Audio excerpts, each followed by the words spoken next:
isang boses ng kabataan at simbolo ng suporta mula sa pamilyang kilala sa matatapang na paglilingkod po sa bayan. Mga kababayan, palakpakan po natin at i-welcome si Miss Kitty Duterte!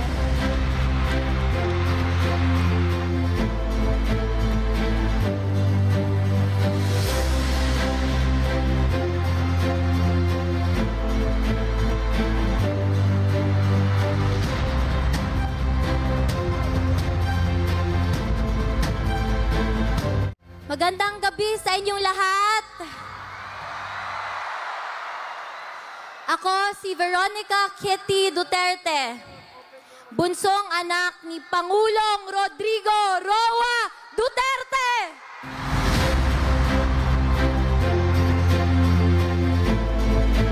Unang-una, nagpapasalamat ako kay Tito Rodante Marcoleta sa pag-imbita sa akin at sa mama ko ngayong gabi.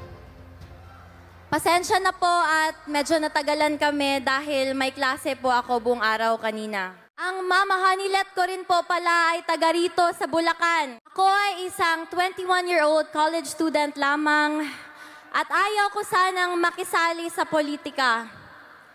Pero nang dahil sa pagkidnap at pag-abuso nila sa tatay ko, nandito ako ngayon para ipaglaban hindi lamang ang pamilya ko, kundi ang bansang Pilipinas.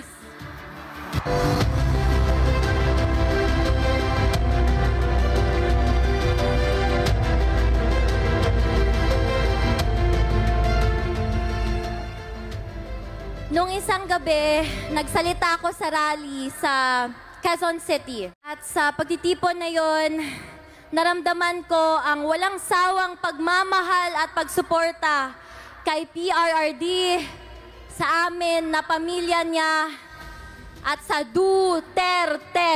Ito ang nagbibigay sa akin ng lakas ng loob para ipagpatuloy ang pangako ko kay Dada Rudy na ikampanya ang kanyang mga kandidato habang siya ay nasa The Hague. Bago ako umalis ng The Hague, may bilin ang Dada Rudy ko sa akin. Sabi niya, no guts, no glory. Mga kababayan ko, kapwa kabataan, bumoto tayo ng tama dahil dito nakasalalay ang kinabukasan nating lahat.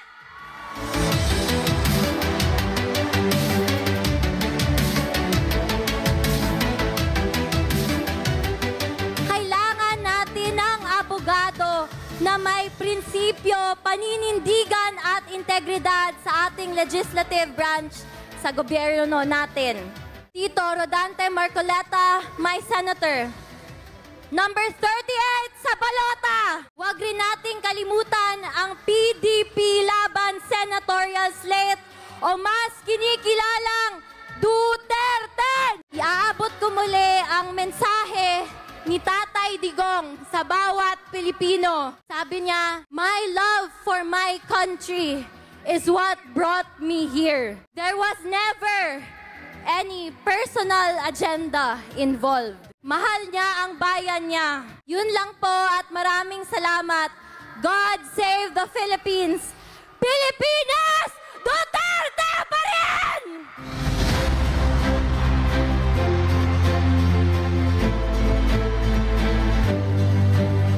Alright mga kababayan, so magre-reaction video po tayo dito sa ginawang meeting de avance po ni Attorney Rodante Marcoleta dyan po sa Philippine Arena kung saan dinaluhan nga po yan ng iba't ibang mga personalidad at maging ito pong anak ni dating Pangulong Duterte na si Kitty Duterte ay hindi din pinalagpas yung pagkakataon no, na makapagsalita dyan sa entablado at humarap sa mga kapatid nating Iglesia ni Cristo, no, kung saan naging maiksi lamang po ang kanyang talumpati, ngunit ito po ay malaman. Bilang isang anak at bunsong anak ni dating Pangulong Duterte, mga kababayan, normal na maramdaman ito ng mga anak na ganito ang ginawa sa kanilang magulang, no? At kitang-kita mo nga sa kanyang mga mata, sa kanyang mga kilos at sa kanyang pagsasalita, yung sakit na nangyari po sa kanilang pamilya. At nasabi nga din po ni Kitty Duterte na itong laban na to ay hindi lamang po laban niya bilang isang anak, bilang kapamilya, ngunit laban ito para sa buong bansa. Dahil sabi nga po ni dating Pangulong Duterte, inalay niya nga po yung kanyang buhay para sa ating bansa, no? So, masyado niya kasing minahal yung bansang Pilipinas. Kaya, syempre sa kabilang banda, iniisip din ng dating Pangulo na ganito pala yung kapalit, no? Ng sobrang pagmamahal sa bayan. Well, hindi naman po yan pinagsisisihan ng dating Pangulo, no?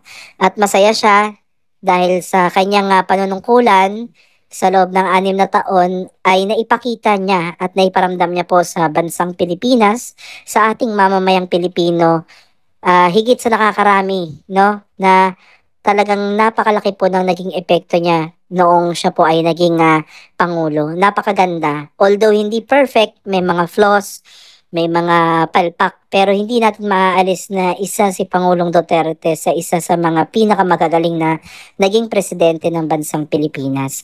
So dito sa Meeting de Avance mga kababayan ay pinangunahan po ito ni Attorney Rodante Marcoleta, no? At umattend po dyan yung mga kapatid nating mga INC. Dito po sa Philippine Arena, napakalaki po nitong arena na to, no? Nakapunta na din tayo dito dati, nung time nang nag-campaign po, nag-proclamation rally po yung Uniteam.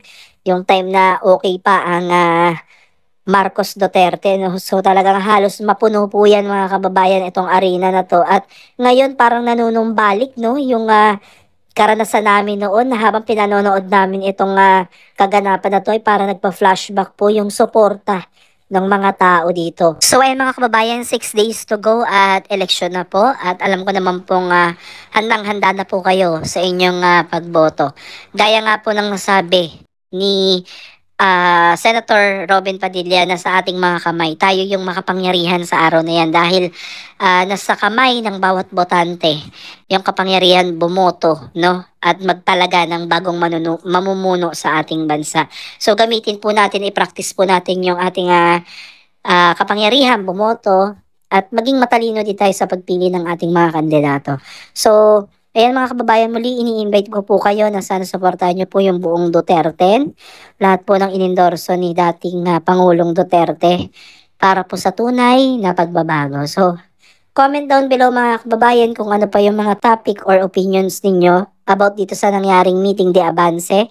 At ito nga po si VP Sara din ay umiikot na din po dito sa ilang mga lugar sa Maynila para ikampanya din po yung Duterte. Sa pagtatapos ng ating reaction video mga kababayan, nakita ko talaga dito yung pagmamahal ng isang anak sa kanyang magulang. Ito nga po yung pinakita ni Kitty Duterte ngayon sa pagsama dyan sa Meeting de Avance sa Philippine Arena kasama ang kanyang nanay, no? Pinakita niya yung pagmamahal niya sa pamamagitan ng pagsasalita niya dyan sa entablado. Sinabi niya nga po na ayaw niya sana makialam sa politika kaya lamang po dahil sa nakita at nasaksihan niya sa ginawa sa kanyang ama, ay ito yung gumising sa kanyang diwa, no?